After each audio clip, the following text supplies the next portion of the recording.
আমি তো আছি, তোমার কেমন আছো? জি আপা, আলহামদুলিল্লাহ। আপা আমার চিনছেন? আমি ছাত্রলীগের যুগ্ম আহ্বায়ক, গোপালগঞ্জ সদরে আপা।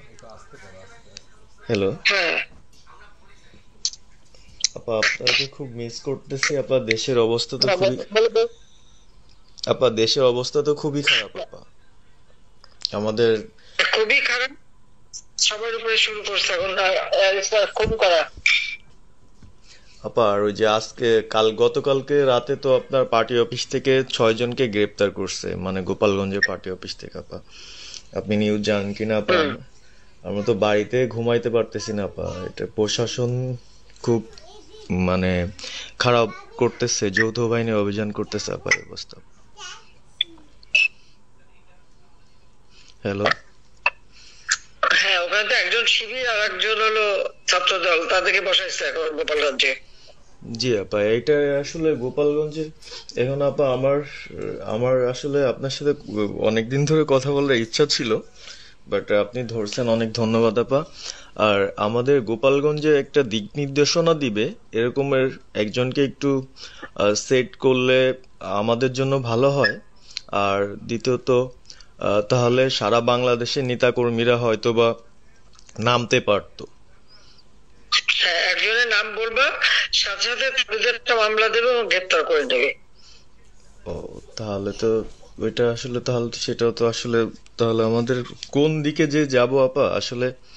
আহ, না, নিজেদেরই করতে হবে। যে যেখানে যার অবস্থান থেকে কাজ করতে হবে। আপা আমার ইউনিয়ন হলো বুড়াশি ইউনিয়ন। এই যে আপনি যে নৌকায় করে চলতেন, মানে যে রাস্তা দিয়ে যেতেন। জি। হ্যাঁ, আমি চিনি। জি আপা। তো যার যার এলাকা নিয়ে সে সে কাজ করতে হবে। আর সবাইকে সাবধান করতে হবে। আর ওই গোপালগঞ্জ যা বলছে, গোপালগঞ্জ যখন হাত দিচ্ছে, জি তো আপা। গোপালগঞ্জে যে হাত দেয় তার কিন্তু হাত পড়ে। জি আপা। জি আপা। জি জি তো গোপাল। গোপালগঞ্জে হাত দিলে এটা ভালো হবে না। জি আপা। আপা আপনি ভালো আছেন তো আপা? আমি ভালো আছি, আমি ঠিক আছে। আমি এই যে কথা বলছি সারা বাংলাদেশে, কারণ তো কালকেই প্রজ্ঞাপন দিছে। জি আপা। এনএসআই, র্যাব, ডিজিএফ সবাইকে রিপোর্ট, আইজিপি কে ডেকে এমএস বলে দিছে, মানে আওয়ামী লীগ, আওয়ামী লীগের সাবেক এমপি, বর্তমান এমপি, ভবিষ্যতে এমপি হতে পারে, জি আপা। তারা তাদের আত্মীয় স্বজন, জি ক্লোজের আপা। আত্মীয় স্বজন, জি আপা। প্লাস যারা কাউন্সিলর, মেম্বার, তারপরে মেয়র, যে যেখানে আছে, এবং তাদের আত্মীয় স্বজন সবাইকে অ্যারেস্ট করতে বলছে। তোমরা কত করবে সেটাই তো কথা। হ্যাঁ আপা, এখন আমরা, আমি কত করবে? আমি কালকে আমাদের ইউনিয়নের চেয়ারম্যান, আপনি চিনেন কি না জানি না, এম ননি আহমেদ ননি, উনার সঙ্গে একটা মিটিং করলাম। কথা হয়েছে অনেকক্ষণই। তো উনি দিক নির্দেশনা দিল, এবং কালকেই যাওয়ার কথা ছিল আমাদের একটা মিছিল নিয়ে। বুড়াশি ইউনিয়নের যারা ছাত্রলীগ করে কর্মী যারা আছে, এদের নিয়ে আমরা একটা মিছিল নিয়ে যাওয়ার কথা ছিল। কিন্তু তার ভিতরই, মানে সন্ধ্যার পরে 7টায় প্রোগ্রামটা ছিল, আহ, তার ভিতরে নিউজ আসলো যে যৌথ বাহিনী অভিযান চলবে। তো আমরা গেলাম না। ওনরা যারা গেছিল, যাওয়ার পরে আপনার অ্যারেস্ট করলো। আর ওই যে পিছন দিয়ে যে গেটটা আছে না আপা, ওই গেট দিয়ে হয়তোবা 4-5 জন ধরেন যে চলে গেছিল বাইরে। এই অবস্থা। আর আমাদের যারা আসলে আমরা দলকে ভালোবাসি, আহ, আপনাকে ভালোবাসি, সংগঠনটাকে সুন্দরভাবে সচ্ছল রাখার চেষ্টা করতেছি, আহ, এদের খুব ডিস্টার্ব করতেছে। খুবই। আপনার যেদিন জন্মদিন ছিল ওই দিন আমরা আমাদের ছোট ভাইদের দিয়ে, বঙ্গবন্ধু কলেজের, ওদের দিয়ে আপনার অনুষ্ঠানটা ওরা করতেছিল, কেক কাটছিল, এর ভিতরে ওসি নিজে এসে ওদের কলার ধরলো। হুম। মানে খুব অ্যাক্টিভ যে 4-5 জন ছেলে আছে, হিমেল, তারপর বাপ্পি, রেয়াজ, সাকিব,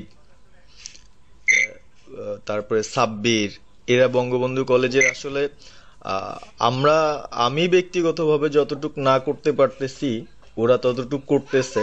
এবং আমরা একটা মশাল মিছিলও করলাম সেদিনও আপনার। আর্মি আমাদের পরবর্তীতে ওদের বাসায় যে ঝামেলা করলো, আমি একদম সামনে ছিলাম।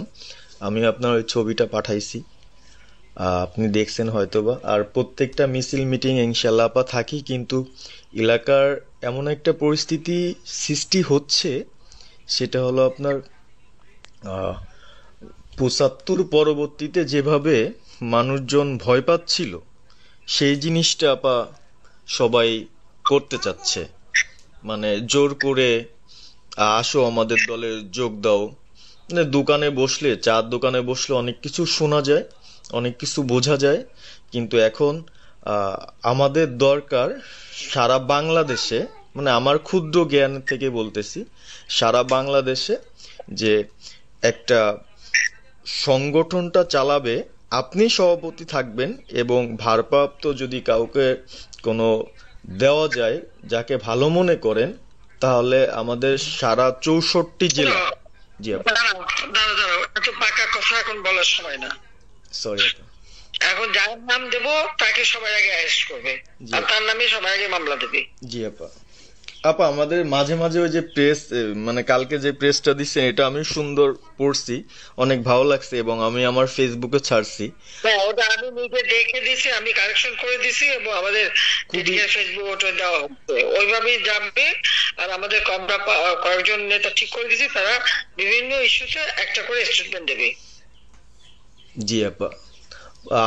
আমার অনেক, তুমি নাম দিতে বলো, হ্যাঁ শেখ সেলিমের নাম দিয়ে দাও, সে চালাক। না উনি কিভাবে, উনি তো মানে আমাদের কে চালাবে? আমাদের কে চালাবে? আপনি যারে বলবেন। আমি যারে বললে তো হবে না, তোমাদের এই যে বাস্তবতা বুঝতে চাও না কেন? জি আপা। এখনই যার নাম দেবা তখনই সে অ্যারেস্ট হবে। তাহলে আপনি, সাজার খান, জি হ্যাঁ সাজার খান নামছে, তাকে অ্যারেস্ট করছে। জি আপা। বসে বসে মানে কার কাছ থেকে কি পাকা কথা শুনবো বলে তো লাভ নাই। জি আপা। এটা তো নর্মাল, আমাদের তো নর্মাল রাজনীতি করতে দেবে না। জি আপা। ওই ওসি যে ওসিতে কলার ধরছে, ওসিদের নাম কি, ওসির বাড়ি কোথায়, সেটা খোঁজ করে বার করো, আমারে পাঠাও। ঠিক আছে আপা, আমার আপা যদি সুযোগ থাকে আপা, আমি আজকেই আপনাকে ওই বিস্তারিত পাঠাচ্ছি, উনি কত সালে ঢুকছে সবকিছু পাঠাচ্ছি আপা আপনাকে। সবকিছু দাও, বললো যে 1 মাঘের শীত যায় না। ঠিক আছে আপা। 15 বছর দেশ বেতন ভাতা বাড়াইছি, রেশন বাড়াইছি, এই পুলিশের সবকিছু করে দিছি। জি আপা। আর্মিদের করে দিছি। জি এ আপা। পর্যন্ত যে কজন সব আমার প্রমোশন পাওয়া। জি আপা। আর এখন একেবারে ওই সুদখোর ইউনূসের কথা শুনে লাফাচ্ছে, আর ওই জামাতের ওরা কয়দিন আছে, জি আপা। সামনে 1 মাস থেকে কিনা দেখো। জি আপা। জি আপা, দোয়া করেন আপা। আর আমি আপনাকে 1 মাস আগে কিনা দেখো, তখনই আপনারা যারা বেশি বাড়াবাড়ি করেন কোথায় যাবেন সেটা বুঝে নিয়েন। জি আর এই তালিকা সব করে রাখো আপা। আর যারা এই যে ঘর বাড়ি ভাঙা পোড়ানো তাদেরকেও হিসাবটা নাম রাখো, এবার যেন ভুল না হয়, পরে এর চাচা, ওর মামা, ওর শ্বশুর, ওর শাশুড়ি, এইগুলি যেন না হয়। আপা এবার গুইনে গুইনে গুইনে গুইনে হিসাব নেওয়া হবে।